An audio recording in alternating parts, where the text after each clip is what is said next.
1984, Columbus, Ohio, familia Resch, el caso que filmaron en directo y el mundo quiso olvidar. En las tranquilas calles residenciales del North Side de Columbus, Ohio, se alzaba una modesta casa de 2 plantas que durante más de 30 años había sido refugio para niños abandonados. La familia Resch, Ion y Joan, habían acogido a más de 250 niños foster a lo largo de 3 décadas, convirtiéndose en una leyenda local de caridad y dedicación. Sin embargo, en marzo de 1984, esa misma casa que había ofrecido esperanza a tantos menores se convertiría en el epicentro de uno de los fenómenos paranormales más documentados y controvertidos del siglo XX. La casa, de apariencia completamente normal desde el exterior, escondía tras sus paredes de madera blanca una historia que desafiaría todas las leyes conocidas de la física. Sus ventanas enmarcadas en azul cielo y su pequeño jardín frontal con un roble centenario no dejaban entrever que pronto sería asediada por equipos de televisión, periodistas, científicos y cazadores de fantasmas de todo el país. El interior de la vivienda revelaba el carácter funcional de una familia numerosa, muebles resistentes pero gastados, una sala de estar con un sofá de terciopelo marrón donde se sentaban hasta 8 niños cada noche, una cocina amplia con electrodomésticos de los años 70 y un comedor donde Joan Resch servía comidas para una docena de personas diariamente. Las paredes estaban decoradas con fotografías familiares que capturaban sonrisas de decenas de niños que habían pasado por esa casa, encontrando en los Resch una segunda oportunidad en la vida. Ion Resch, un hombre de 54 años con cabello gris y constitución robusta, trabajaba como supervisor en una fábrica local. Su rostro curtido por años de responsabilidad mostraba la determinación de quien había dedicado su existencia a ayudar a los más vulnerables. Joan, su esposa de 51 años, era el alma maternal de la casa, una mujer de baja estatura pero gran presencia, con ojos azules penetrantes y una sonrisa que podía calmar a cualquier niño asustado. Los Resch no eran personas ordinarias. Durante 3 décadas habían abierto las puertas de su hogar a niños que el sistema había catalogado como difíciles, adolescentes con trastornos de conducta, menores víctimas de abuso, huérfanos con traumas profundos. Donde otros veían problemas, los Resch veían almas que necesitaban amor y estructura. Su reputación en Franklin County Children's Services era impecable. Cuando había un caso especialmente complicado, siempre se recurría a ellos. La rutina diaria en casa de los Resch seguía un patrón militar pero amoroso. A las 6 de la mañana, Joan despertaba a los niños con suavidad pero firmeza. El desayuno se servía puntualmente a las 7, con todos sentados alrededor de la gran mesa del comedor. Ion dirigía una breve oración de agradecimiento antes de cada comida, recordando a los niños que, sin importar de dónde venían, ahora formaban parte de una familia. Entre todos los niños que habían pasado por esa casa, Christina Elaine Resch, conocida como Tina, era especial incluso para los estándares de los Resch. Había llegado a ellos cuando tenía apenas 10 meses de edad, abandonada en la sala de emergencias del hospital de Columbus por una madre que nunca regresó. Los Resch la adoptaron formalmente cuando cumplió 2 años y medio, convirtiéndola oficialmente en su hija. A los 14 años, Tina era una adolescente de constitución menuda, cabello castaño claro que siempre llevaba recogido en una cola de caballo, y ojos verdes que reflejaban una mezcla inquietante de inocencia y una tristeza profunda que no correspondía a su edad. Su personalidad era un contraste de extremos, podía ser dulce y cariñosa con los niños más pequeños, pero también explosiva y desafiante cuando se sentía acorralada. Desde pequeña, Tina había mostrado signos de ser diferente. A los 8 años fue diagnosticada con hiperactividad y medicada para controlar lo que los doctores describían como episodios de energía incontrolable. Los maestros de 4 escuelas diferentes habían reportado incidentes extraños, borradores que volaban por el aula sin que nadie los tocara, lápices que caían de los escritorios cuando Tina pasaba cerca, relojes de pared que se atrasaban o adelantaban sin explicación. Sin embargo, lo más perturbador era que ningún adulto jamás había visto a Tina causando directamente estos incidentes. Siempre sucedían cuando las miradas estaban dirigidas hacia otro lado, cuando los maestros escribían en la pizarra, o cuando Tina parecía estar completamente concentrada en su trabajo. La tarde del 1 de marzo de 1984 comenzó como cualquier otra en casa de los Resch. Joan estaba en la cocina preparando la cena para 9 personas, incluidos 5 niños foster que vivían temporalmente con ellos. El aroma de estofado de carne llenaba la casa, y el sonido familiar de niños jugando en la sala de estar creaba la banda sonora habitual de la tarde. Tina había llegado de la escuela especialmente alterada. Había tenido otro episodio en clase de matemáticas, según le explicó entre lágrimas a Joan. Esta vez, afirmaba, sus compañeros la habían atado con cuerdas de saltar durante el recreo y se habían burlado de ella llamándola la niña rara. Ion y Joan habían decidido que era hora de retirarla definitivamente del sistema escolar público y continuar su educación en casa. Mientras Joan removía el estofado, notó algo extraño en el reloj analógico de la pared de la cocina. Las manecillas giraban enloquecidamente, moviéndose hacia adelante y hacia atrás sin ningún patrón discernible. Al principio pensó que Tina estaba jugando una broma, quizás había manipulado el mecanismo de alguna manera. Pero cuando se acercó a examinar el reloj, las luces de la cocina comenzaron a encenderse y apagarse por sí solas. Lo que siguió desafió toda lógica.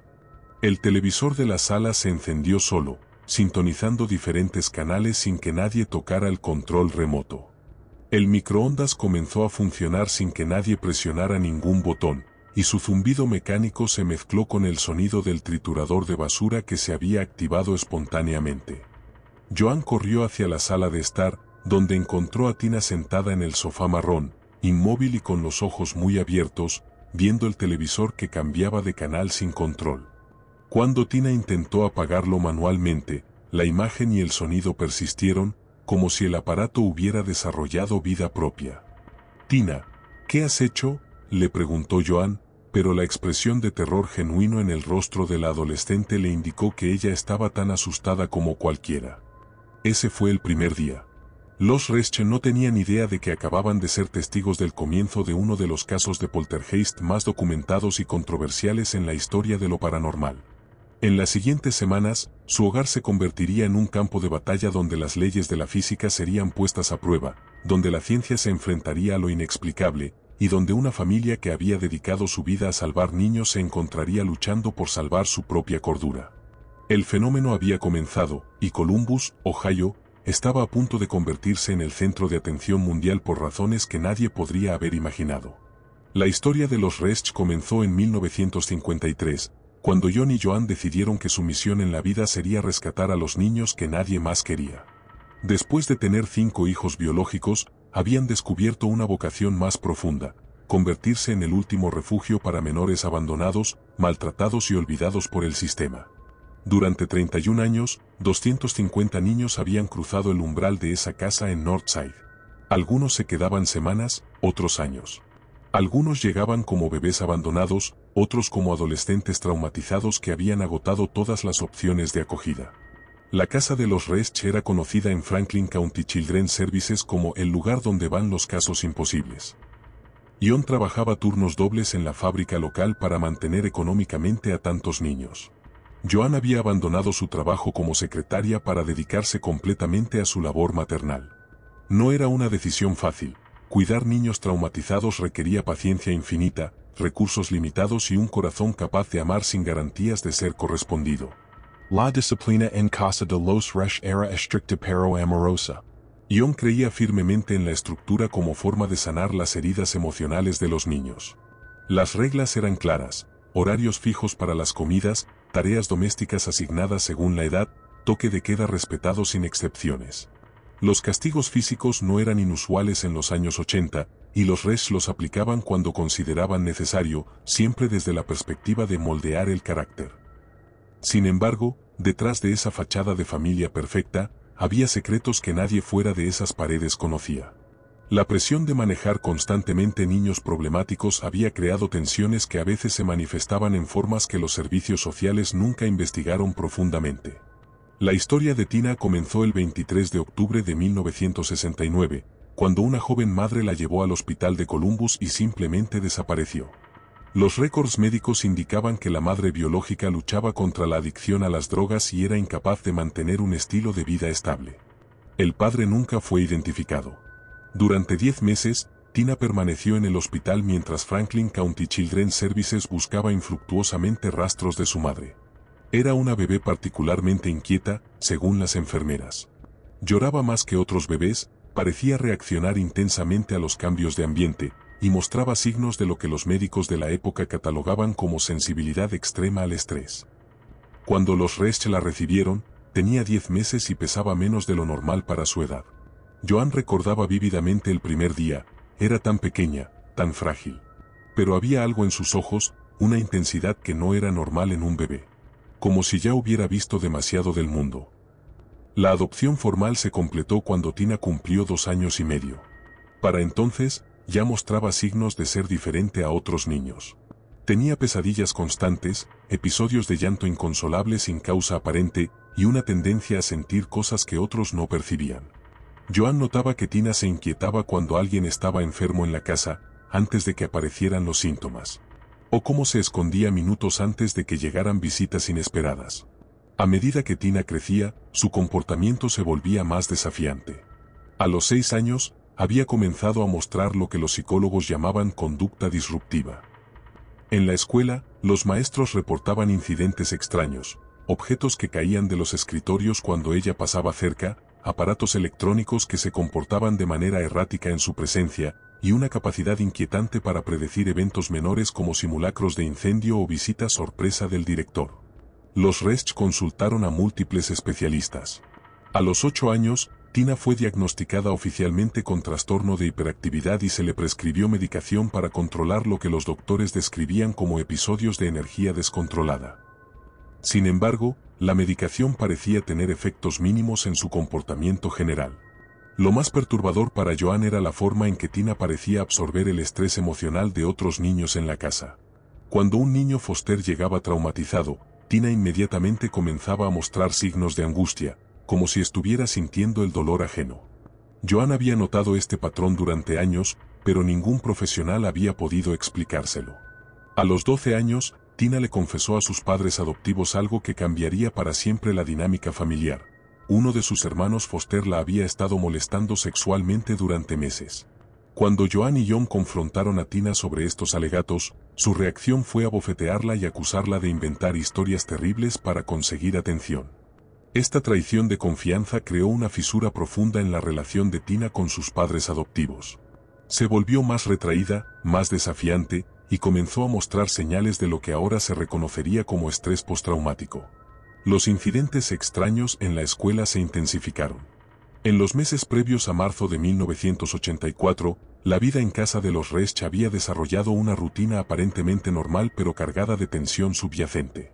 Tina había sido retirada del sistema escolar público después de años de problemas disciplinarios y ahora recibía educación en casa con un tutor privado 3 días a la semana. Las mañanas comenzaban a las 6 con Joan despertando a todos los niños. Tina, ahora de 14 años, se había convertido en una ayudante valiosa con los niños más pequeños. Tenía una conexión especial con los bebés y los niños traumatizados, como si entendiera instintivamente su dolor. Sin embargo, esta misma sensibilidad la hacía vulnerable a episodios emocionales intensos. Los fines de semana, la familia asistía regularmente a la iglesia metodista local. Tina había encontrado en la fe un refugio temporal para sus angustias, y el pastor había notado su participación entusiasta en las actividades juveniles.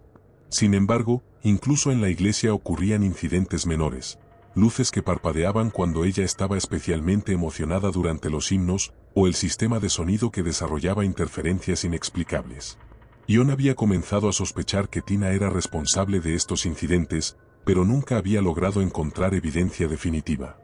Su frustración crecía cada vez que alguien mencionaba los accidentes que parecían seguir a su hija adoptiva. En 1982, 2 años antes de los eventos que cambiarían todo, Tina vio la película Poltergeist de Steven Spielberg durante una visita a casa de una amiga. La película, que narraba la historia de una familia atormentada por espíritus malignos que se comunicaban a través del televisor, impactó profundamente a la adolescente. Según los registros posteriores del parapsicólogo William Roll, Tina había regresado a casa esa noche visiblemente perturbada. Le contó a Joan sobre la película, describiendo con detalles inquietantes las escenas donde los objetos se movían solos y los aparatos electrónicos desarrollaban vida propia. Joan recordaba haber pensado que era extraño cómo Tina parecía relacionarse tan intensamente con esa ficción.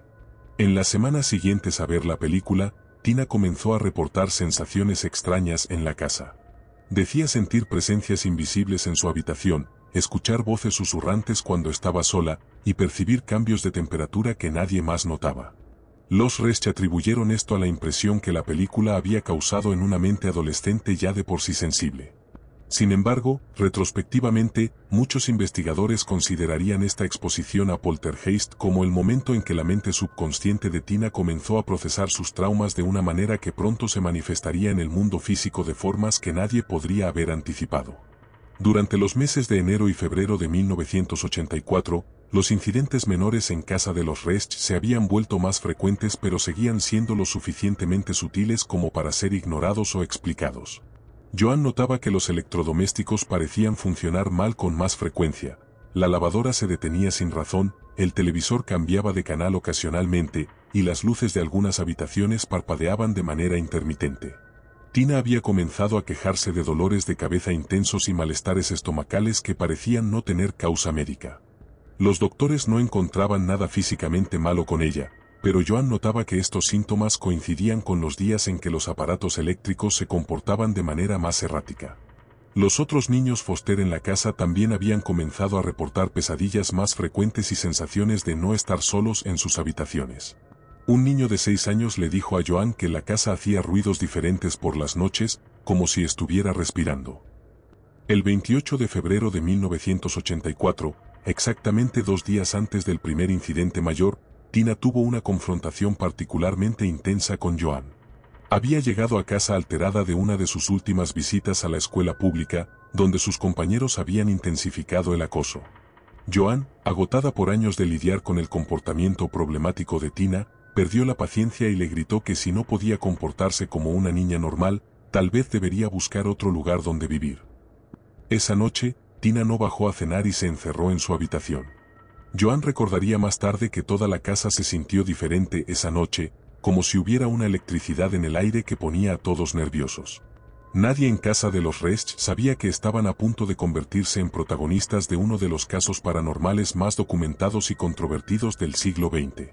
La tormenta que se había estado gestando durante años en el alma traumatizada de una adolescente abandonada estaba a punto de manifestarse en el mundo físico de maneras que desafiarían toda comprensión racional.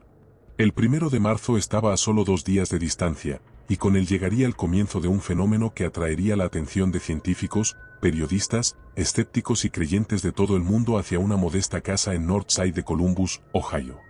El sábado 3 de marzo de 1984, Joan Resch despertó con la extraña sensación de que algo fundamental había cambiado en su casa durante la noche. El aire parecía más denso, cargado de una electricidad que no podía explicar. Los niños estaban inquietos desde temprano, y hasta el bebé de 6 meses que tenían en acogida temporal lloraba más de lo habitual, como si sintiera una presencia invisible que lo perturbaba. Tina había bajado a desayunar pálida y ojerosa, con ojeras profundas que indicaban una noche sin descanso. Durante el desayuno, cuando Joan encendió la radio para escuchar las noticias matutinas, el aparato comenzó a sintonizar diferentes estaciones por sí solo, como si alguien estuviera girando el dial sin parar. Joan pensó que se trataba de un problema técnico y golpeó el aparato con la palma de la mano, pero el comportamiento errático continuó durante varios minutos antes de detenerse abruptamente. Ese mismo día, mientras Joan preparaba el almuerzo, todos los relojes de la casa comenzaron a funcionar a velocidades diferentes. El reloj de la cocina adelantaba 5 minutos cada hora, el del comedor se atrasaba constantemente, y el despertador de Tina sonó a las 2 de la tarde sin que nadie lo hubiera programado. Joan revisó las baterías, cambió pilas, pero el comportamiento anómalo persistía. Por la tarde, cuando la familia se reunió en la sala de estar para ver televisión, el aparato comenzó a cambiar de canal sin que nadie tocara el control remoto. Joan tomó el control y lo examinó cuidadosamente, incluso quitó las baterías, pero el televisor continuaba cambiando de canal por sí solo. Los niños más pequeños comenzaron a asustarse, y uno de ellos preguntó si había fantasmas en la casa. Esa noche, alrededor de las 11:15, Joan fue despertada por sonidos extraños provenientes de la cocina. Al principio pensó que uno de los niños se había levantado a buscar agua, pero cuando bajó a investigar, encontró todos los electrodomésticos funcionando simultáneamente. El microondas zumbaba sin que hubiera nada dentro, la batidora giraba en la encimera sin estar conectada a la electricidad, y el triturador de basura rugía mientras las luces parpadeaban de manera rítmica. Joan corrió escaleras arriba para despertar a John, pero cuando regresaron juntos a la cocina, todo había vuelto a la normalidad. Sin embargo, notaron que todos los cajones y armarios estaban entreabiertos, como si una fuerza invisible hubiera estado buscando algo en cada rincón de la habitación. Tina apareció en la entrada de la cocina, frotándose los ojos y preguntando qué había pasado. Llevaba puesto su pijama rosa con corazones y tenía el cabello despeinado, claramente acababa de despertar. Joan y John intercambiaron miradas desconcertadas. Si Tina estaba durmiendo, ¿quién o qué había activado todos los aparatos? Esa misma noche, los 3 niños Foster más pequeños reportaron haber visto luces que se movían en sus habitaciones y haber escuchado susurros que no podían entender. El niño de 8 años le dijo a Joan que había visto una sombra sentada al pie de su cama, pero cuando encendió la luz, no había nadie allí. Durante los siguientes 7 días, los fenómenos se intensificaron exponencialmente. Cada mañana traía nuevas manifestaciones que desafiaban toda lógica. El lunes 5 de marzo, Joan encontró todas las sillas del comedor apiladas en el centro de la habitación, formando una torre precaria que llegaba casi hasta el techo. Nadie en la familia recordaba haberlas movido, y los niños más pequeños eran físicamente incapaces de levantar las sillas de madera maciza. El martes, los espejos de la casa comenzaron a agrietarse sin causa aparente. Primero fue el espejo del baño principal, que desarrolló una grieta en forma de zigzag durante la cena. Luego, el espejo del recibidor se fragmentó completamente mientras la familia dormía, dejando pedazos de cristal esparcidos por el suelo sin que nadie hubiera escuchado el sonido de la rotura. El miércoles por la mañana, Joan descubrió que todos los cuadros de las paredes habían sido volteados durante la noche, mostrando sus respaldos de madera en lugar de las fotografías familiares. Cuando los volteó de nuevo, algunos marcos de cristal mostraban grietas que formaban patrones geométricos extraños, como si hubieran sido presionados desde adentro. Tina había comenzado a mostrar signos físicos del estrés que los fenómenos le causaban. Sufría dolores de cabeza intensos que los analgésicos no aliviaban, tenía náuseas constantes sin causa médica aparente, y había desarrollado una sensibilidad extrema a los sonidos. Joan notó que cada vez que ocurría un incidente particularmente intenso, Tina parecía físicamente agotada, como si la energía hubiera sido drenada de su cuerpo. El jueves 8 de marzo, después de una semana de fenómenos que habían dejado a la familia al borde del colapso nervioso, John tomó una decisión desesperada. Recordó a Mike Arden, un periodista veterano del Columbus Dispatch con quien había coincidido en eventos comunitarios durante sus años de trabajo con niños Foster. Arden tenía reputación de ser un hombre serio, escéptico pero justo, exactamente el tipo de persona cuya opinión respetarían tanto los servicios sociales como la comunidad. John llamó a Arden alrededor de las 2 de la tarde, cuando los fenómenos parecían estar en uno de sus periodos de mayor actividad. Mike, le dijo con voz temblorosa, sé que esto va a sonar loco, pero necesito que vengas a mi casa. Están pasando cosas que no puedo explicar, y tengo miedo de que vayamos a perder a todos nuestros niños Foster si esto continúa. Arden inicialmente pensó que se trataba de una broma o de algún tipo de crisis nerviosa. Conocía a los Resch como una familia estable y responsable, pilares de la comunidad durante décadas. Sin embargo, la genuina desesperación en la voz de John lo convenció de hacer la visita, aunque fuera solo para tranquilizar a un viejo conocido. Cuando Arden llegó a la casa esa tarde, acompañado por el fotógrafo Fred Shannon, encontró a una familia al borde del colapso. Joan parecía haber envejecido años en una semana, con ojeras profundas y manos temblorosas. Los niños Foster estaban visiblemente nerviosos, agrupándose cerca de los adultos y sobresaltándose con cualquier ruido inesperado. Arden había llegado preparado para documentar lo que asumía sería una crisis psicológica familiar o algún tipo de broma elaborada. Llevaba una grabadora de casete y había instruido a Shannon para que tomara fotografías de cualquier evidencia que la familia quisiera mostrarles. Su intención era escribir una historia humana sobre el estrés de la familia Foster, quizás con un ángulo sobre los efectos de cuidar niños traumatizados durante décadas. Sin embargo, lo que presenció durante las siguientes 3 horas desafió completamente sus expectativas. Mientras entrevistaba a la familia en la sala de estar, el teléfono de mesa comenzó a sonar sin que hubiera ninguna llamada entrante. Cuando Joan levantó el auricular, no había señal de marcado, solo un silencio extraño que parecía vivo, como si alguien estuviera escuchando del otro lado sin hablar. Mientras Arden tomaba notas, observó cómo una lámpara de mesa se movió aproximadamente 6 pulgadas hacia la izquierda sin que nadie la tocara. Inicialmente pensó que había sido una ilusión óptica causada por su concentración en escribir, pero Shannon también había notado el movimiento y le susurró que había visto lo mismo. El momento que cambió todo ocurrió a las 4:37 de la tarde. Tina estaba sentada en el sofá marrón, respondiendo a las preguntas de Arden sobre su vida escolar, cuando el teléfono en la mesa auxiliar junto a ella comenzó a vibrar ligeramente. Shannon, por instinto profesional, levantó su cámara y comenzó a enfocar en dirección a Tina. Lo que capturó en la película se convertiría en una de las fotografías paranormales más famosas y controvertidas del siglo XX. Tina sentada en el sofá con expresión de sorpresa genuina, mientras el auricular del teléfono parecía volar por el aire frente a ella, el cable extendiéndose en una curva imposible que sugería movimiento horizontal a gran velocidad. Shannon disparó una secuencia de 6 fotografías en rápida sucesión, capturando el teléfono en diferentes posiciones de su trayectoria aérea. En la imagen más clara, catalogada posteriormente como fotografía 25 en los archivos del Columbus Dispatch, el teléfono aparece suspendido en el aire aproximadamente a 2 pies de distancia de Tina, con el cable creando una línea curva que indica movimiento de izquierda a derecha. La expresión en el rostro de Tina en esa fotografía sería analizada por expertos durante décadas. Algunos verían sorpresa genuina, otros actuación convincente. Sus manos están visiblemente separadas de cualquier parte del teléfono, y su postura corporal sugiere que se está echando hacia atrás en respuesta al movimiento del objeto, no inclinándose hacia adelante como sería natural si estuviera lanzándolo. Arden, experimentado en detectar fraudes después de décadas de periodismo investigativo, examinó inmediatamente el área en busca de hilos, cables o cualquier mecanismo que pudiera explicar lo que había presenciado. No encontró nada. Shannon revisó su equipo fotográfico, pensando que podría haber algún defecto técnico que hubiera creado la ilusión de movimiento, pero sus cámaras funcionaban perfectamente. Lo más desconcertante para ambos profesionales era que habían estado observando directamente a Tina durante todo el incidente.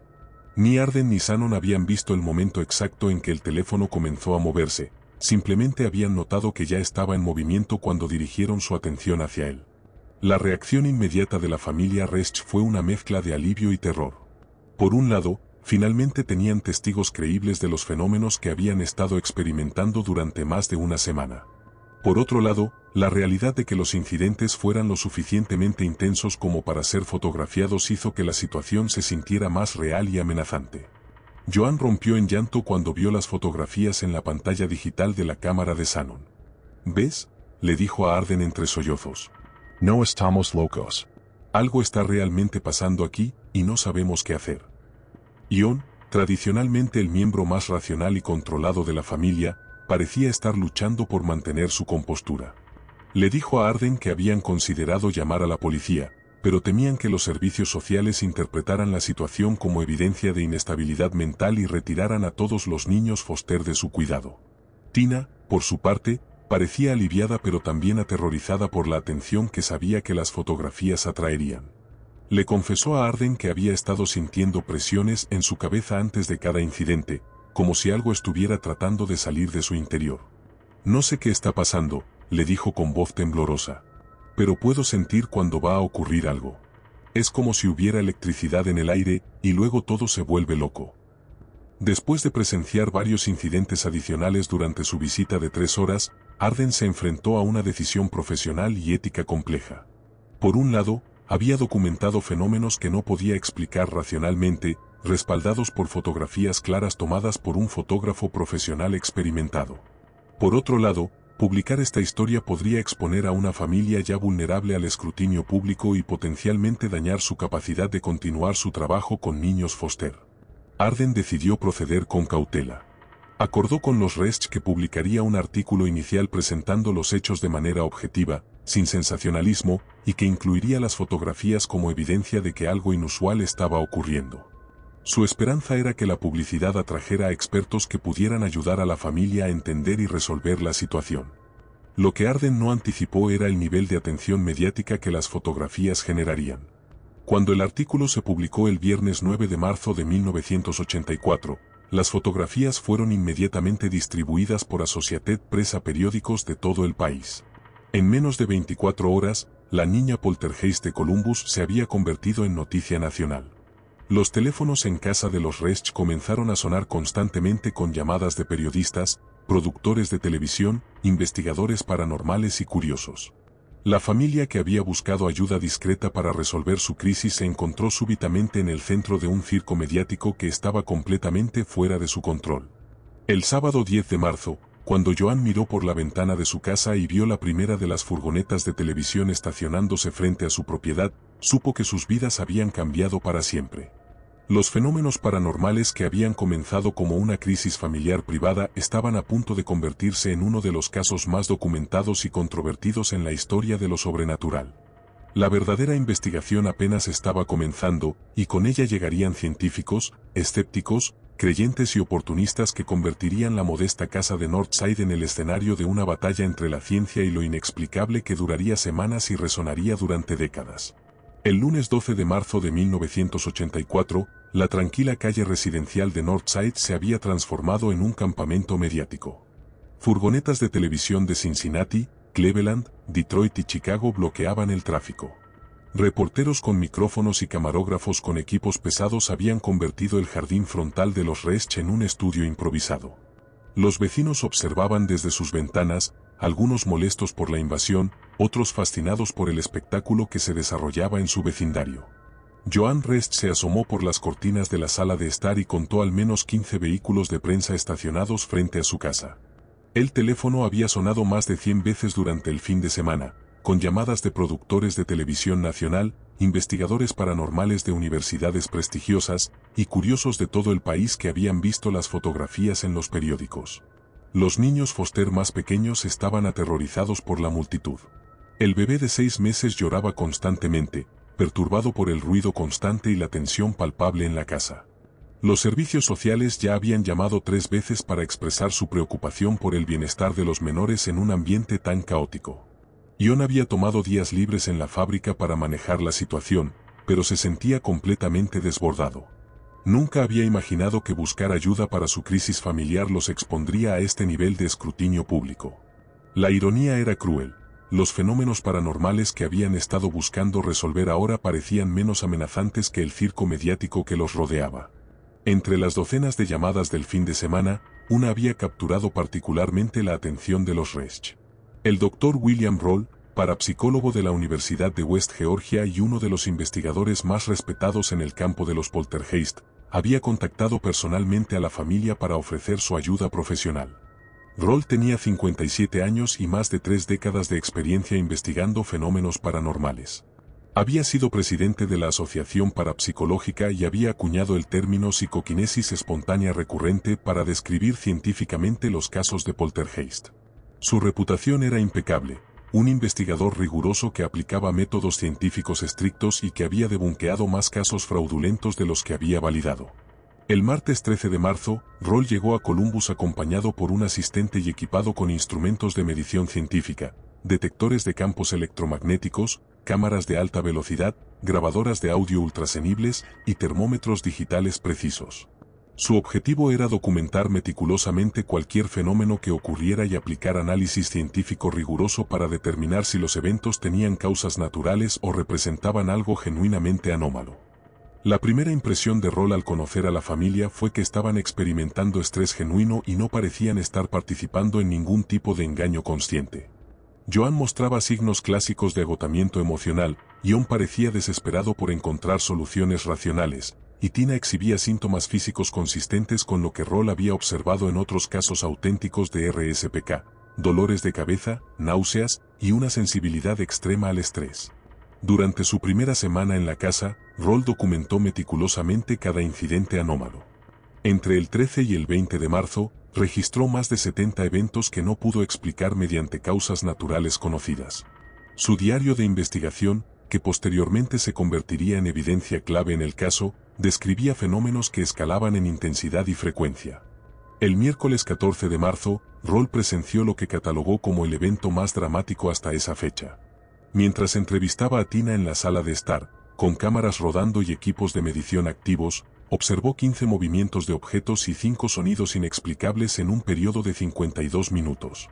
Los objetos incluían lámparas, libros, vasos y muebles pequeños que se movían distancias de varios pies sin contacto físico aparente.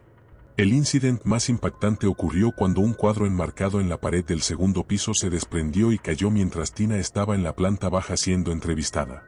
Roll había colocado acelerómetros en varios objetos de la casa, y los datos mostraron que el cuadro había experimentado una aceleración horizontal antes de caer, sugiriendo que había sido empujado por una fuerza lateral rather than simplemente desprendiéndose por gravedad. Los equipos de detección electromagnética registraron fluctuaciones anómalas que coincidían temporalmente con los movimientos de objetos. Los termómetros detectaron cambios de temperatura localizados de hasta 10 grados Fahrenheit en áreas específicas de la casa, sin fuentes de calor o frío identificables. El 13 de marzo, el mismo día que llegó Roll, también hizo su aparición James The Amazing Randi, el famoso mago e investigador escéptico. Randi había sido contactado por el Comité para la Investigación Científica de Afirmaciones Paranormales, recientemente formado, para evaluar el caso de Columbus y determinar si se trataba de un engaño elaborado. Randi llegó con una reputación formidable como desenmascarador de fraudes paranormales.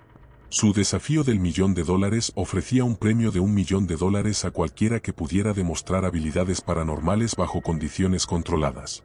Durante décadas, nadie había logrado reclamar el premio. La presencia simultánea de Roll y Randi en la casa creó una tensión palpable. Representaban dos aproximaciones completamente opuestas al fenómeno. Roll buscaba evidencia de autenticidad aplicando metodología científica rigurosa, mientras Randi asumía fraude y buscaba evidencia de engaño utilizando su experiencia como prestidigitador profesional.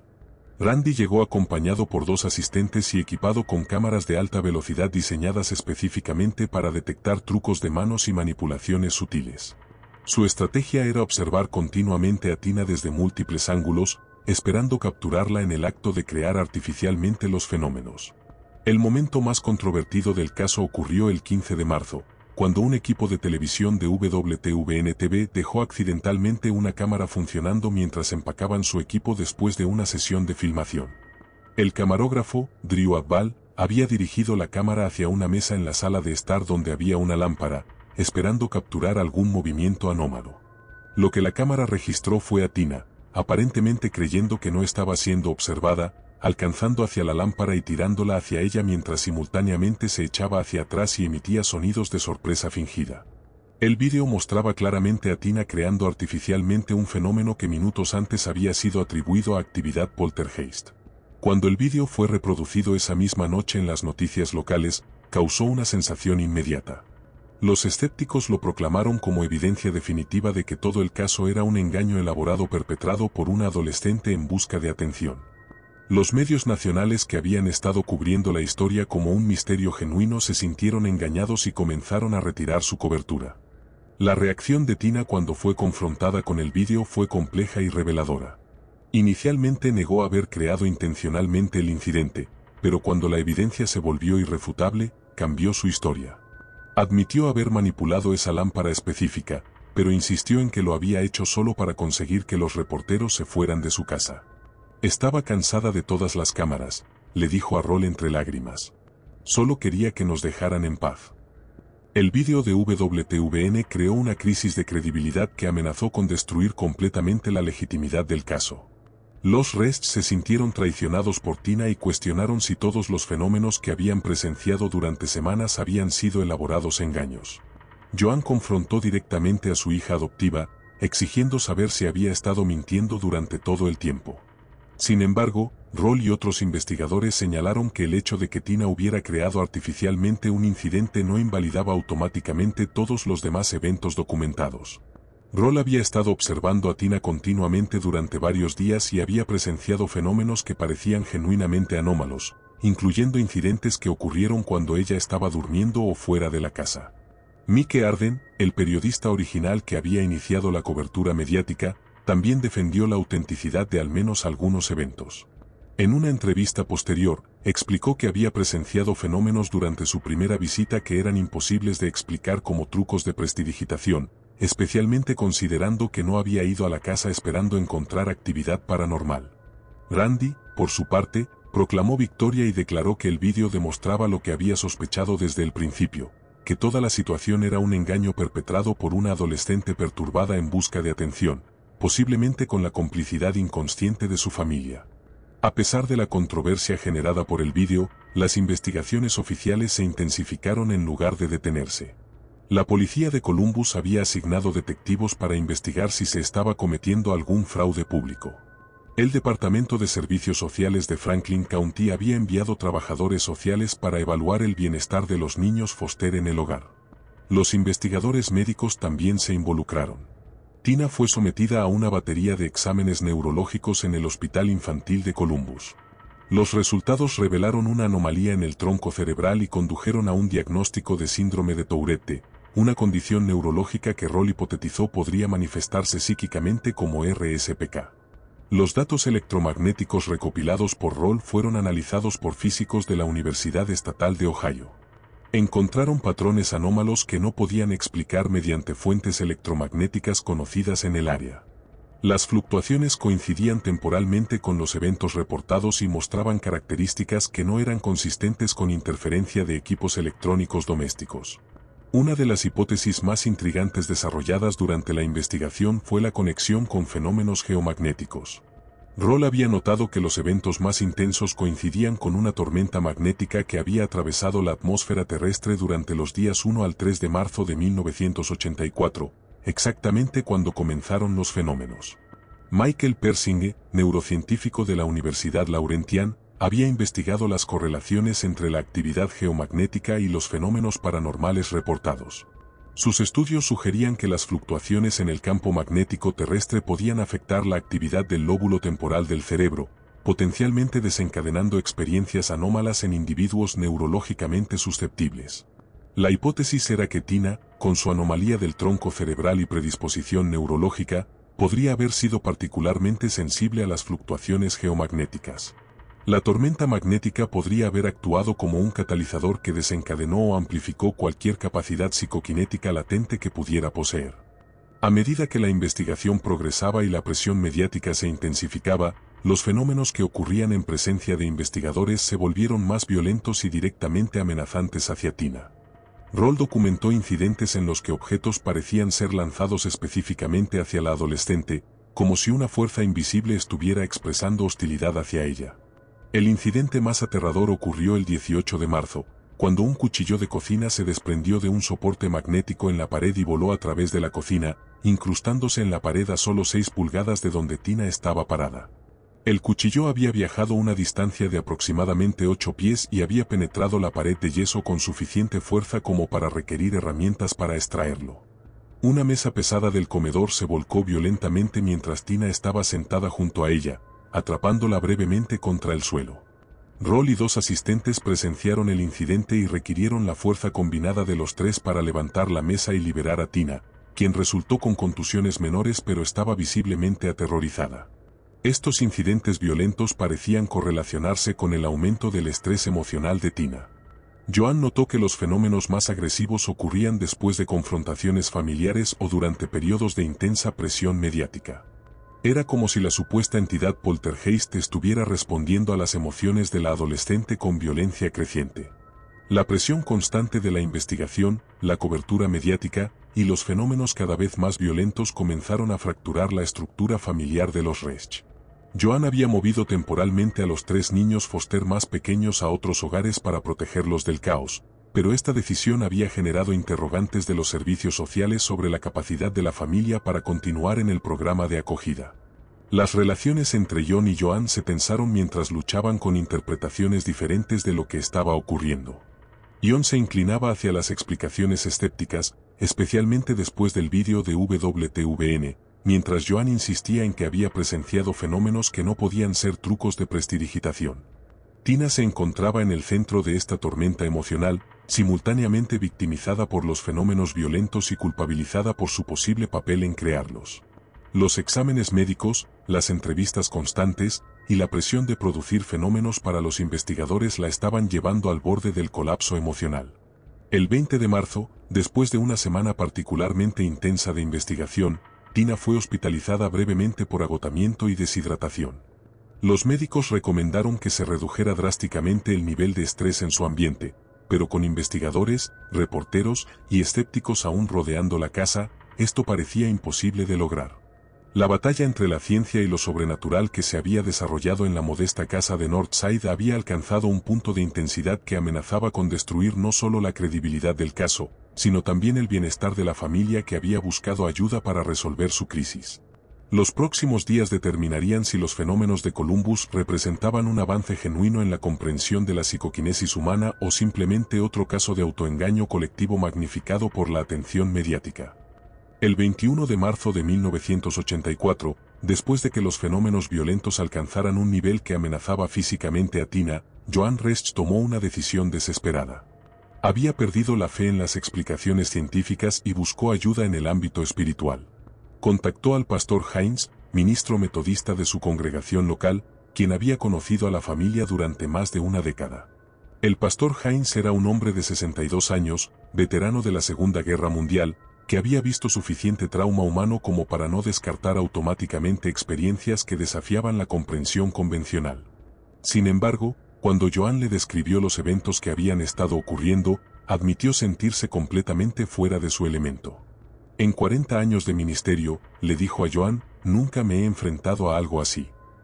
El pastor Hines organizó lo que llamó una bendición especial de la casa para el viernes 23 de marzo. Invitó a 6 miembros prominentes de la congregación para que se unieran en oración, con la esperanza de que la intervención divina pudiera traer paz a una familia que había servido fielmente a su comunidad durante décadas. La ceremonia comenzó a las 7 de la tarde, con la familia y los miembros de la congregación reunidos en la sala de estar.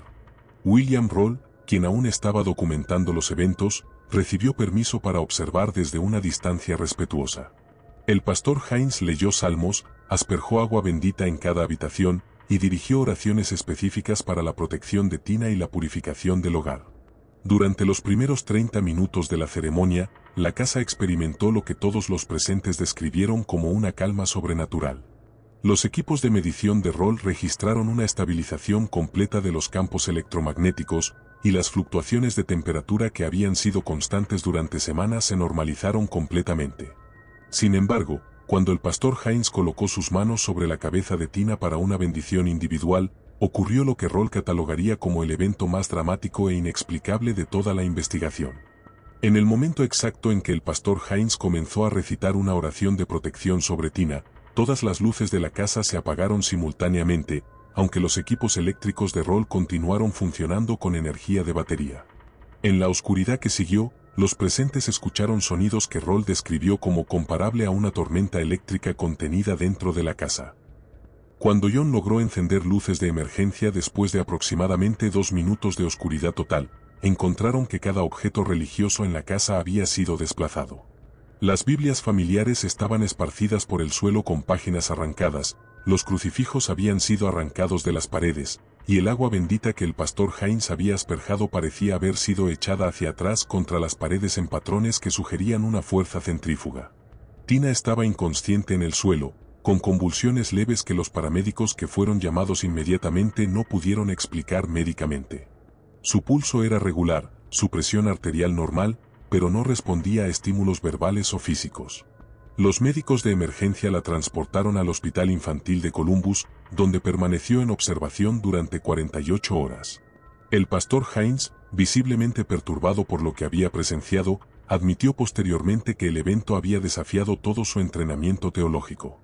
He realizado bendiciones de casas durante décadas, le dijo a Roll al día siguiente. Nunca había experimentado resistencia activa a la oración. Es como si hubiera algo en esa casa que no solo rechaza la intervención divina, sino que la combate activamente.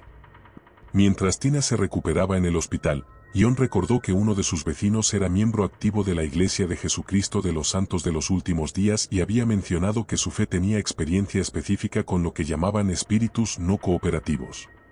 Desesperado por encontrar alguna solución, John contactó al obispo Morrison, líder de la congregación mormona local. El obispo Morrison llegó el domingo 25 de marzo acompañado por 2 élderes de su iglesia. Trajeron aceite consagrado y tenían autorización de sus superiores para realizar lo que describieron como un ordenamiento de expulsión, un ritual específicamente diseñado para limpiar espacios de influencias espirituales negativas. La ceremonia mormona era notablemente diferente a la bendición metodista. Era más formal, más estructurada, e incluía aspectos que los mormones consideraban específicamente efectivos contra entidades hostiles. Los 3 hombres ungieron cada entrada de la casa con aceite consagrado, recitaron oraciones en un orden específico, y sellaron cada habitación contra futuras influencias negativas. Inicialmente, el ritual parecía más exitoso que la bendición metodista. Durante las 48 horas siguientes, no ocurrieron fenómenos anómalos en la casa. Los equipos de medición de rol registraron lecturas completamente normales, y la familia experimentó lo que Joan describió como la primera paz real que hemos tenido en un mes. Sin embargo, cuando Tina regresó del hospital el martes 27 de marzo, los fenómenos se reanudaron inmediatamente, pero con una diferencia significativa. Ahora parecían concentrarse exclusivamente en ella como objetivo, en lugar de afectar la casa en general. Era como si la supuesta entidad hubiera sido forzada a retirarse del espacio físico, pero había encontrado refugio en la propia Tina. Mientras las intervenciones religiosas fracasaban consecutivamente, William Roll desarrolló una propuesta que era radical tanto científicamente como éticamente. Basándose en sus 3 semanas de observación intensiva, Roll había llegado a la conclusión de que Tina representaba un caso genuino de psicoquinesis espontánea recurrente, pero que el ambiente familiar estresante estaba exacerbando los fenómenos hasta niveles peligrosos. Roll propuso trasladar a Tina a su laboratorio en la Universidad de West Georgia en Carrollton, donde podría estudiar sus supuestas habilidades en un ambiente controlado y libre del estrés familiar y mediático que parecía intensificar los eventos.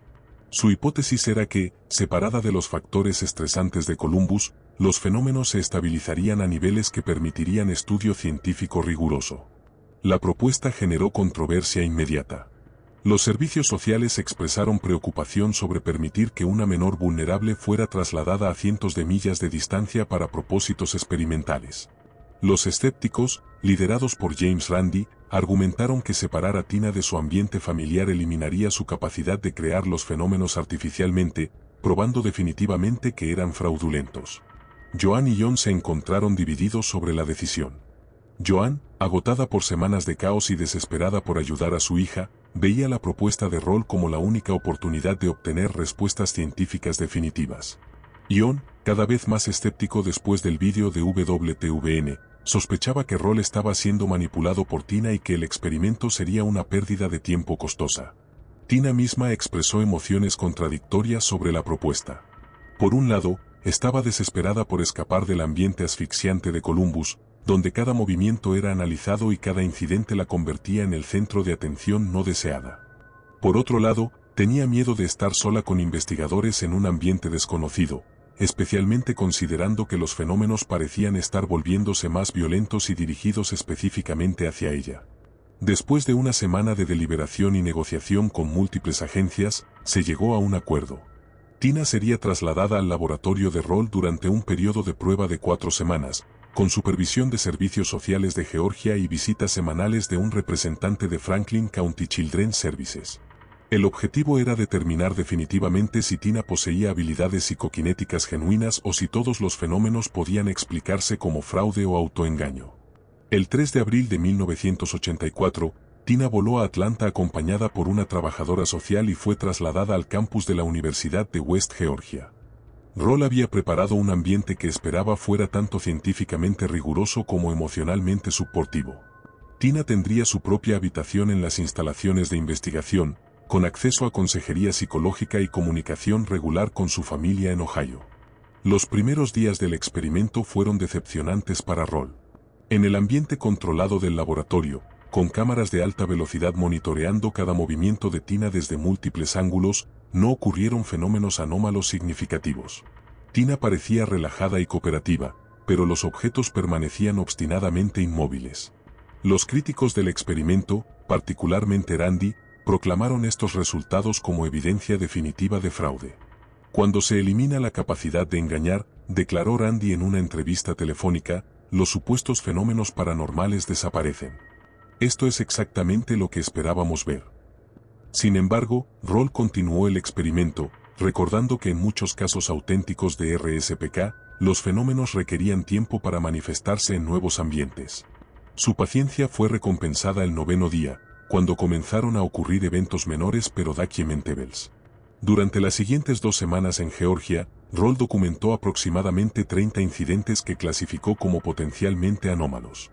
Estos incluían movimientos menores de objetos pequeños, fluctuaciones electromagnéticas localizadas y cambios de temperatura que coincidían con el estado emocional de Tina. Sin embargo, los fenómenos eran significativamente menos dramáticos que los que habían ocurrido en Columbus. Lo más intrigante para Roll era que los eventos parecían correlacionarse directamente con el estrés emocional de Tina. Cuando recibía llamadas telefónicas difíciles de su familia, o cuando se sentía presionada durante las sesiones de prueba, las lecturas electromagnéticas se intensificaban. Cuando estaba relajada y contenta, las mediciones se mantenían normales. Los experimentos más controlados produjeron resultados mixtos. En condiciones de laboratorio estrictas, con Tina aislada físicamente de cualquier objeto que pudiera manipular, Roll registró desviaciones estadísticamente significativas en generadores de números aleatorios colocados en su proximidad. Sin embargo, estos efectos eran sutiles y requerían análisis estadístico complejo para detectarlos. Los escépticos argumentaron que estas desviaciones menores podían explicarse por errores experimentales, fallos en los equipos o análisis estadístico sesgado. Roll contraargumentó que la consistencia de los resultados y su correlación con el estado emocional de Tina sugerían un efecto genuino, aunque más sutil de lo que habían observado en Columbus. A medida que Tina se adaptaba al ambiente del laboratorio y desarrollaba una rutina estable, Roll notó una disminución gradual pero consistente en la frecuencia e intensidad de los fenómenos anómalos. Era como si las supuestas habilidades psicoquinéticas estuvieran siendo domesticadas por el ambiente controlado y la reducción del estrés emocional. Esta observación llevó a Roll a desarrollar lo que llamó la hipótesis de la estabilización emocional. Propuso que la psicoquinesis espontánea recurrente era fundamentalmente un mecanismo de respuesta al estrés, similar a otros síntomas psicosomáticos. Cuando el estrés se reducía y se proporcionaba estabilidad emocional, los fenómenos naturalmente disminuían. Tina misma reportó sentirse más tranquila y controlada que en cualquier momento desde el inicio de los eventos. Ya no experimentaba los dolores de cabeza intensos que habían caracterizado sus semanas en Columbus, y su apetito y patrones de sueño se normalizaron. Sin embargo, también expresó sentimientos complejos sobre la disminución de los fenómenos, como si estuviera perdiendo algo que había sido fundamentalmente parte de su identidad. Durante la 3ª semana del experimento, Roll realizó una serie de pruebas psicológicas exhaustivas con Tina. Los resultados revelaron niveles significativos de trauma no resuelto, incluyendo el abandono infantil, el abuso sexual y la traición de confianza familiar. Los psicólogos que evaluaron los resultados sugirieron que los supuestos fenómenos paranormales podrían haber servido como una forma de expresar angustia emocional que Tina no podía articular verbalmente. Al final del periodo de 4 semanas en Georgia, Roll enfrentó una decisión compleja. Los experimentos habían producido evidencia sugestiva pero no definitiva de habilidades psicoquinéticas. Los fenómenos habían disminuido significativamente pero no habían desaparecido completamente.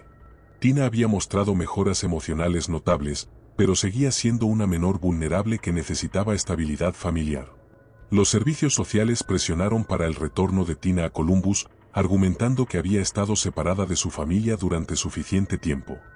Joan y John habían usado el periodo de separación para reparar algunos de los daños en su relación y estaban ansiosos por reunirse con su hija adoptiva. Sin embargo, Roll expresó preocupación sobre lo que podría ocurrir cuando Tina regresara al ambiente estresante que había contribuido originalmente a los fenómenos. Propuso un periodo de transición gradual, con monitoreo continuo y apoyo psicológico intensivo. El 30 de abril de 1984, Tina regresó a Columbus. Los primeros días fueron tranquilos, reforzando las esperanzas de que el tiempo en Georgia había proporcionado algún tipo de resolución. Sin embargo, esta calma demostró ser temporal. El 3 de mayo, exactamente 2 meses después del primer incidente mayor, los fenómenos se reanudaron en la casa de los Resch. Esta vez, sin embargo, eran diferentes, menos violentos pero más focalizados, como si una inteligencia hubiera aprendido a ser más eficiente en sus manifestaciones. La familia se dio cuenta de que habían regresado al punto de partida, pero ahora con el conocimiento adicional de que ni la ciencia ni la fe habían proporcionado soluciones definitivas a su crisis. Los intentos de solución habían fracasado, y se enfrentaban a la perspectiva de vivir indefinidamente con un misterio que había transformado irrevocablemente sus vidas y desafiado todo lo que creían saber sobre la realidad. Para el verano de 1984, los fenómenos en casa de los Resch habían comenzado a disminuir gradualmente, como una tormenta que pierde fuerza después de devastar todo a su paso.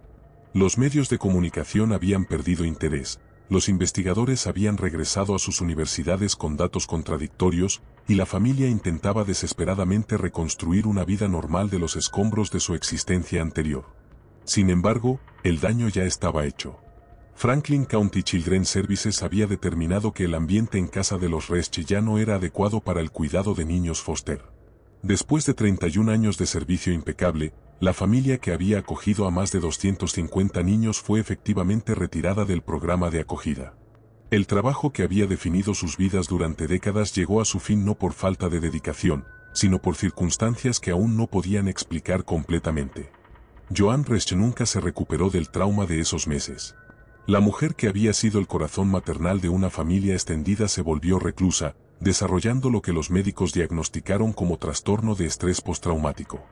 Ya no podía estar sola en la casa sin experimentar ansiedad severa, y los sonidos normales de los electrodomésticos la hacían sobresaltar violentamente.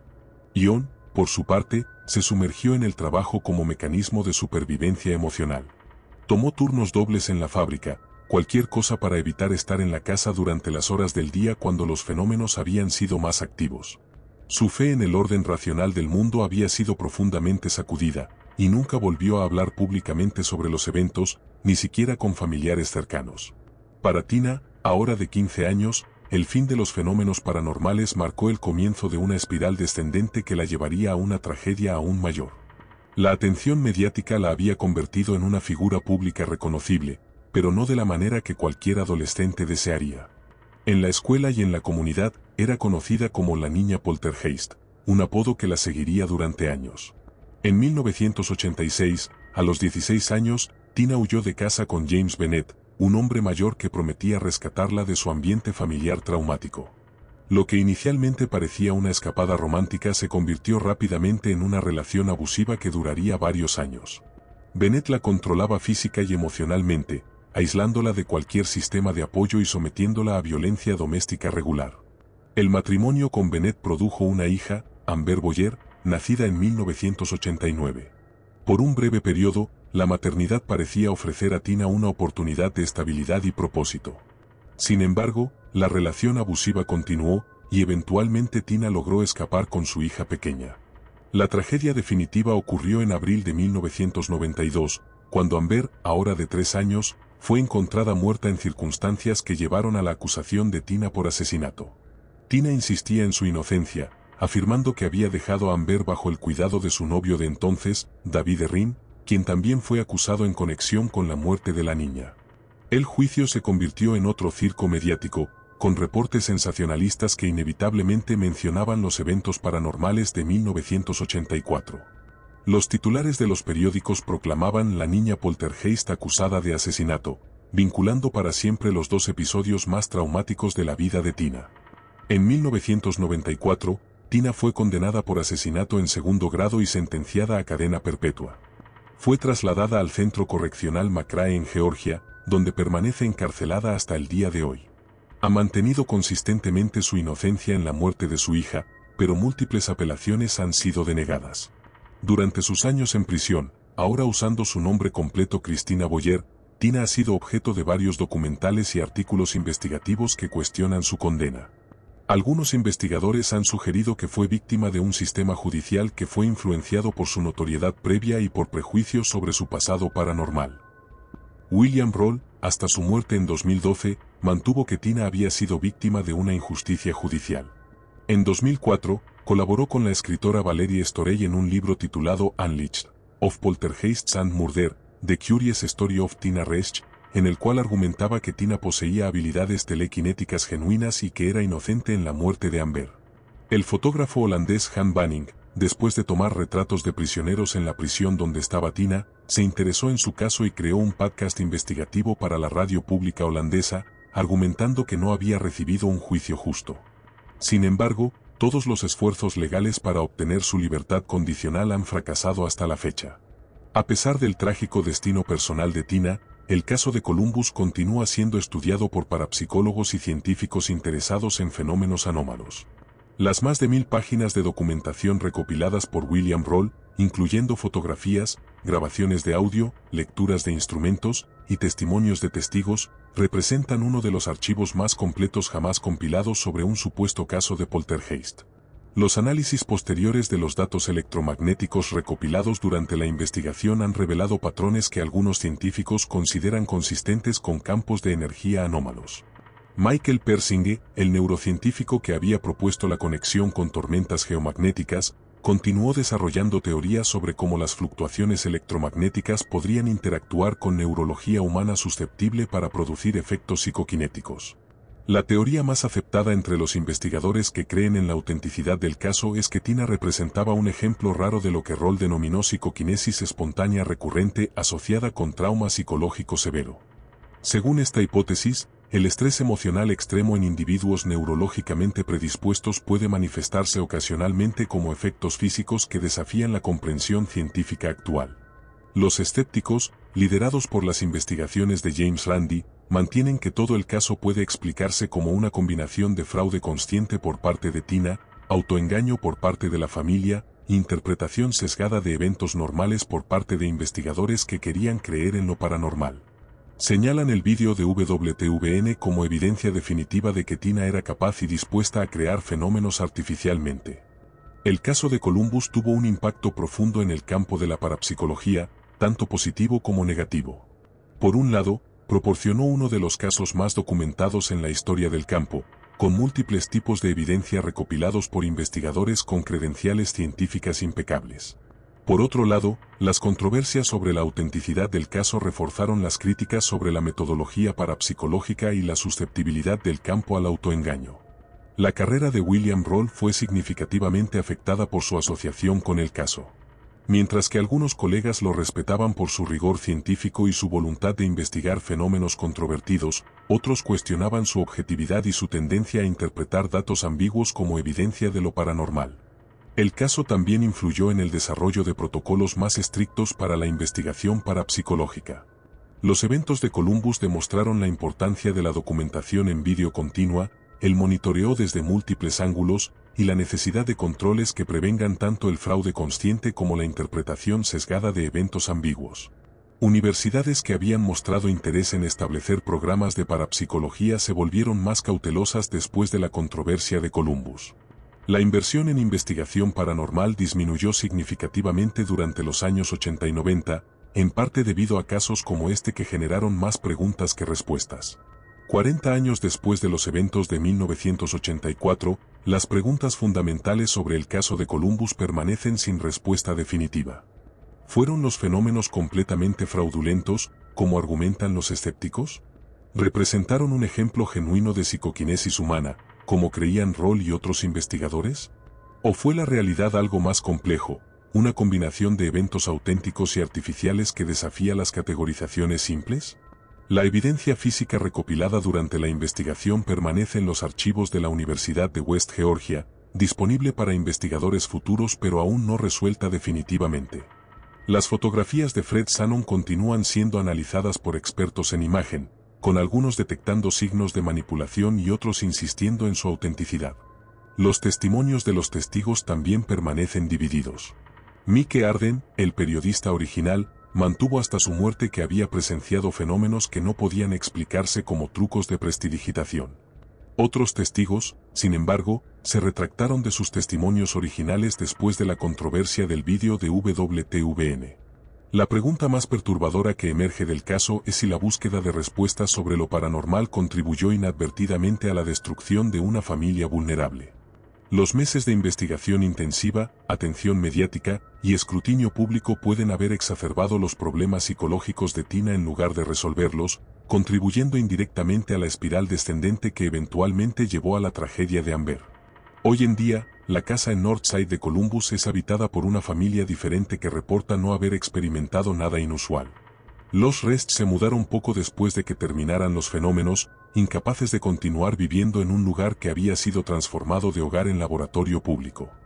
Joan Rest falleció en 2008, llevándose a la tumba sus propias conclusiones sobre lo que realmente había ocurrido en su casa durante aquellos meses terribles.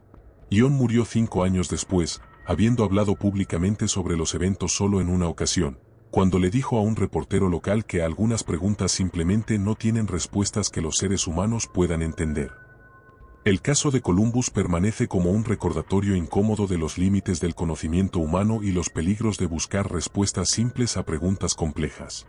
Ya sea que los eventos representen evidencia de capacidades humanas aún no comprendidas por la ciencia, o simplemente un ejemplo elaborado de autoengaño colectivo magnificado por la atención mediática, el caso ilustra cómo la búsqueda de lo extraordinario puede tener consecuencias profundamente ordinarias y trágicas para las personas reales involucradas. En el análisis final, el caso de la familia Resch plantea preguntas que van más allá de si los fenómenos paranormales son reales o no. Nos obliga a considerar cómo tratamos a las personas vulnerables que afirman experiencias que desafían nuestro entendimiento, cómo equilibramos la búsqueda científica del conocimiento con la responsabilidad ética hacia los sujetos de investigación, y cómo navegamos el territorio peligroso entre la creencia y el escepticismo. La historia de Tina Resch, desde niña abandonada hasta figura central en uno de los casos paranormales más documentados del siglo XX, hasta prisionera de por vida manteniendo su inocencia, es fundamentalmente una tragedia humana que trasciende las preguntas sobre la realidad de lo sobrenatural. 40 años después, mientras Christina Boyer permanece encarcelada en Georgia y los investigadores continúan debatiendo la evidencia de Columbus, el misterio central persiste. En un mundo donde la ciencia ha explicado tanto sobre el universo, ¿queda espacio para fenómenos que desafían nuestra comprensión? Y si existe ese espacio, ¿qué precio estamos dispuestos a pagar, tanto como sociedad como individuos, para explorarlo? Las respuestas a estas preguntas permanecen tan elusivas hoy como lo fueron en aquellos días turbulentos de marzo de 1984, cuando una familia en crisis buscó ayuda y se encontró en el centro de un misterio que cambió sus vidas para siempre.